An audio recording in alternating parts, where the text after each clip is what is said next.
गडिंग्लज उपविभागात वटपौर्णिमेनिमित्त महिलांनी केली वडाची पूजा।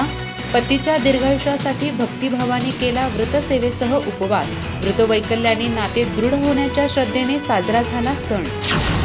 आज गडिंग्लज उपविभागात वटपौर्णिमेनिमित्त महिलांनी पारंपरिक पद्धतीने वडाची पूजा करत आपल्या पतीच्या दीर्घायुष्यासाठी उपवास करून प्रार्थना केली। साडी, चुडा, कुंकू, फुलांनी सजून महिलांनी सकाळपासून वडाच्या झाडाभोवती फेरे मारत विधिवत पूजन केले। हिंदू परंपरेनुसार वटपौर्णिमा हा सण सावित्री आणि सत्यवानाच्या पौराणिक आख्यायिकेवर आधारित आहे। सत्यवानाच्या आयुष्याची समाप्ती निश्चित झालेली असतानाही सावित्रीने आपल्या अढळ निष्ठेच्या आणि उपासनेच्या बळावर यमराजालाही नमवले आणि आपल्या पतीचे प्राण परत मिळवले।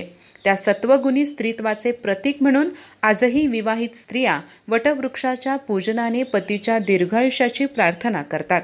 या व्रतानिमित्त गडिंग्लज, चंदगड, आजरा तालुक्यात विविध गावांमध्ये वडाची पूजा अर्चा, फेरे, ओटी आणि उपवासाचे धार्मिक वातावरण अनुभवायला मिळाले। महिलांच्या श्रद्धा, निष्ठा आणि सौभाग्याचं प्रतीक असलेल्या या व्रतवैकल्याचे भावनिक आणि सांस्कृतिक महत्त्व अजूनही टिकून आहे। अधिक माहिती आणि ताज्या घडामोडींसाठी आजच आमचे चॅनल सबस्क्राइब करा।